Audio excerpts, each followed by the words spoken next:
Hey there, class kickers. In this episode of our series on animation using Brush.Ninja, I really want to talk about some classroom scenarios. So, you're creating animations or just maybe just been fiddling around with the drawing tools at this point. How do I use this with my students? How do I get something out there to my kids? And, are there other formats I can use? It's all going to be in this video right here. So, let's jump right in.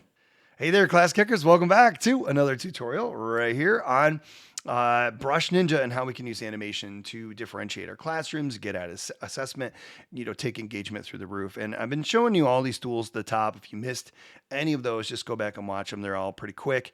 But I want to go today with how would you do this in a classroom environment? So I just made one of these recently with a group of third graders, and I'm going to go ahead and hit new. So this is part of that process of how do you save, how do you export, but also how you might share these with kids. I'm going to hit new, and you're going to notice it wants me to save it right away.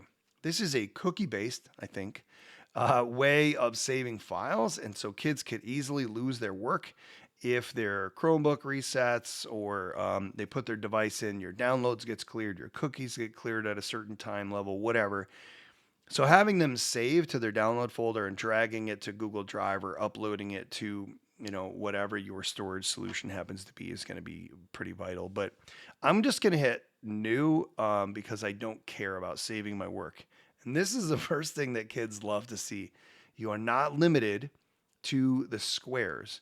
So you have a square one-to-one canvas by default, but you can go with a comic maker page, which is just a vertical, looks like a sheet of paper. Then you have the traditional TV. I don't know why that's in there because, those don't really exist apparently a whole lot. Widescreen TV is what I use most of the time because a lot of my animations are going to be displayed on a Google Slides presentation, or they're just going to go up on the screen or even on a web page and they just look the best. And so same deal, half the size of an HD resolution. So cinema's just another great example, which would be good. So now you can see you have a lot more room to work with.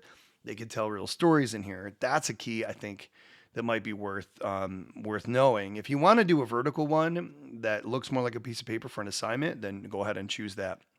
But the other big thing you need to see here is once your animation is done and you're ready to ship this out to kids, you have two options up here, save and export.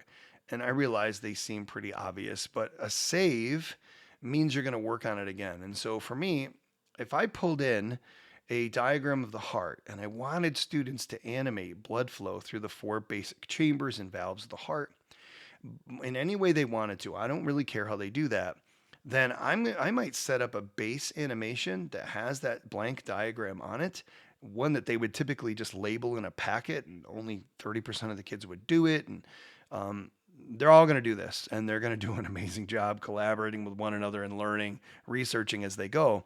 But I'm going to save that base, and I'm just going to save it, and you're going to see, hey, ask, what do you want to do? So you just name it as, okay, this is one frustration. Developers of Brush.Ninja, if you're hearing me, that's annoying is when you try to select everything, if you over select with your mouse and keep going over here, it kicks you out. I don't love that. But anyway, so let me say I'm just going to call this heart diagram blank and I'm ready to rock and roll. I hit save.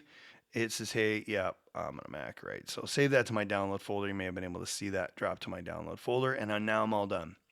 I can share that in Google Classroom with my instructions or Canvas or whatever your LMS system is, and kids can open that, right? So they would download it to their device, open Brush.Ninja, and then over here, when they hit new, I'm going to hit new, and then actually scratch that. I'm going to hit open. And then it just says, hey, do you want to open it up? And you just select it and it will open exactly as you had it. So this is the way I have students share their unfinished work with me. But every once in a while, you are done, right? So you're done with an animation and you want that animation to be sort of baked in where it can't be altered.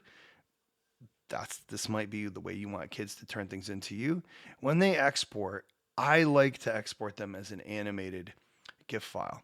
Okay, please don't say GIF. That's peanut butter, and nobody wants GIFs for their birthday. Sorry, start a little controversy. And then I just download it. I don't convert the GIF to video unless you're going to pull it into a video editor, and that's a whole nother tutorial. So that's the difference between those two. Now, I mentioned the heart diagram, but I showed you nothing. This is like the most boring one in the series, and that's because I'm kind of saving this for the end. I've only scratched the surface with this program. It's about to get really crazy. Not really.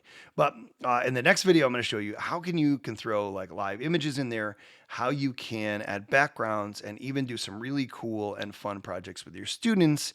Super easy. So let's go ahead and jump into that one.